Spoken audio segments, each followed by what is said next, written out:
Are you now or have you known a millennial in your life? If so, you may be subject to the tragedy of 80s nostalgia. What is 80s nostalgia? Well, to talk about that, we've got to go back in the Wayback Machine and visit old Ronald Reagan. Now, Reagan, of course, put in a lot of policies that did some things that a lot of people look kind of negatively on. However, one of the things he did had a ripple effect that sort of affected our entire childhoods and then the entire zeitgeist of American culture for years to come. What that was, Ronald Reagan deregulated the FCC and allowed companies to directly market to children using television shows. Now, some would argue that this had negative consequences by pushing out more educational shows like Schoolhouse Rock and stuff like that. But what it made room for when it did that was stuff like He-Man, the G.I. Joes, the Transformers, and that's what I want to talk about. I wanted to make this video because I got to thinking about the trade-off between basically watching a television show that's one long commercial that then accidentally falls into genuinely good writing, well, good stories, but done by marketing executives, so terrible writing, right? So you have the G.I. Joes, which I never really got into because they were supposed to be an elite international task force fighting the most dangerous of eco-terrorists, and they constantly shot at each other and nobody ever got hit, right? But then when you're watching the Ninja Turtles, which was based off of a comic book, which was just a joke response to a Daredevil comic, when you get into these IPs and there's combativeness involved, standards and practices, like I said, they were deregulated, but they would not allow a whole lot of people hurting people. They didn't really want to see that. But what was okay was beating the heck out of a robot, which is why the video games that are based on the original cartoon show had the Foot Clan of the Ninja Turtles being robots. They weren't robots in the comics, and they weren't robots in the movie that came after the show.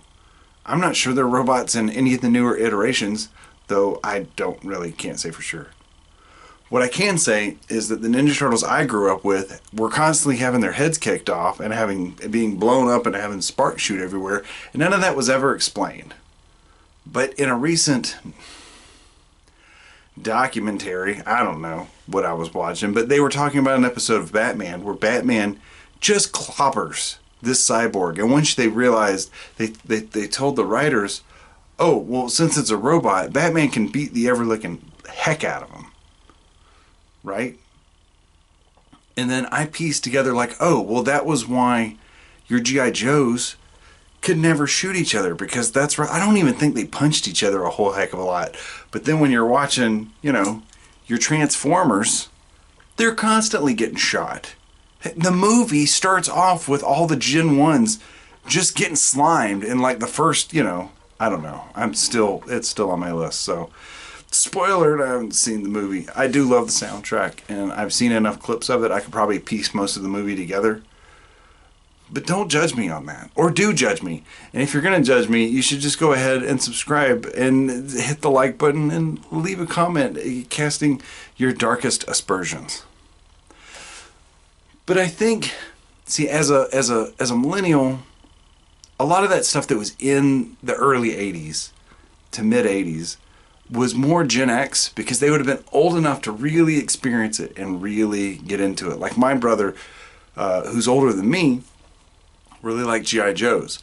I liked Transformers, but Transformers came out the year I was born, right? I'm aging myself. Which means that the only time I ever watched it that I can remember was reruns. What I do remember when I was the age where I was watching shows and actively following along and getting into them was Batman the Animated Series. I had loved Michael Keaton's Batman, and I'd loved, to a lesser extent, Batman Returns, but the essentially, the Danny Elfman dark goth, that aesthetic of Batman, which is what the animated series was originally based on, was a big part of my childhood. And also, that was still carrying over. Even though they started trying to do some re-regulations in the early 90s, they didn't really get too deep into it until decades later, in the late, I think, 2010s. And by that time, the internet was so big, it didn't matter what they regulate. We were all, there's toilet shows and Minecraft streamers and everything else that's going on. So what the FCC says goes on children's programming doesn't really matter. I had to explain to my wife what a plushie from the Garden of Banban was.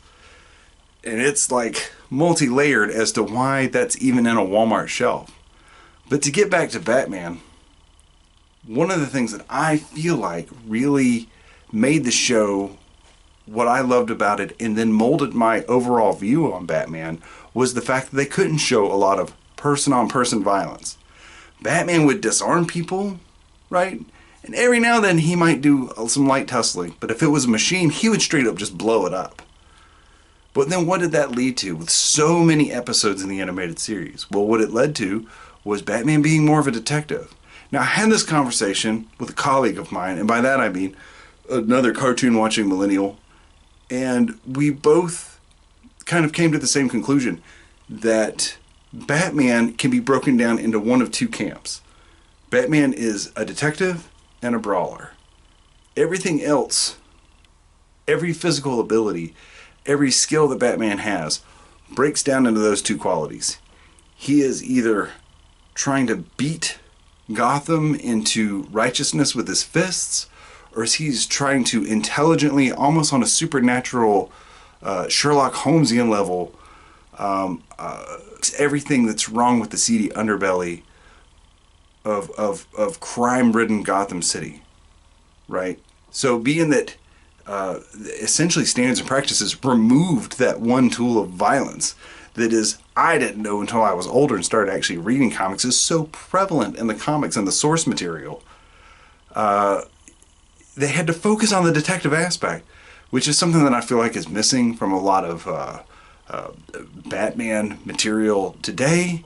I feel like they got it a little bit better with the original trilogy, but like this as much as I like the Batman with what's his Twilight face, Robert Pattinson, detective work is it's so simplistic and bad. I have to keep telling myself like it's for children, even though it's not. It's so dark and gory and violent.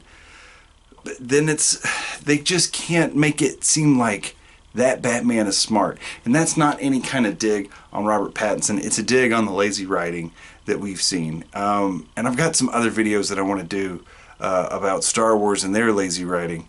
But what I really wanted to talk about was the selective parenting of daddy government and saying that, yes, the toy companies can come in and make you watch not make you, but allow young impressionable minds to watch 22-minute long commercials to sell their toys so that you'll irritate their parents so that they'll go spend their hard-earned union paychecks buying these toys,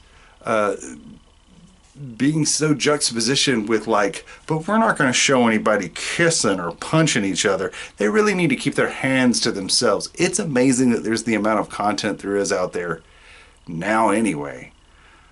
So I guess really in closing, that goes to say, in spite of the typical F.U. Ronald Reagan for all the other stuff that he kind of deregulated and really mucked up, that should have been an experiment that's gone on for way too long, and we're sort of seeing the same sort of radical, unstable vibes of that now in the year of our Lord 2025. But then also, thank you, because those deregulations filtered out into something that I still find very special today. And as far as I can tell, the only good toys out there are toys that are hearkening back to this generations of toys. And maybe we'll have good stuff in the future. Who knows what it'll bring. My name's AJ, and thanks for watching.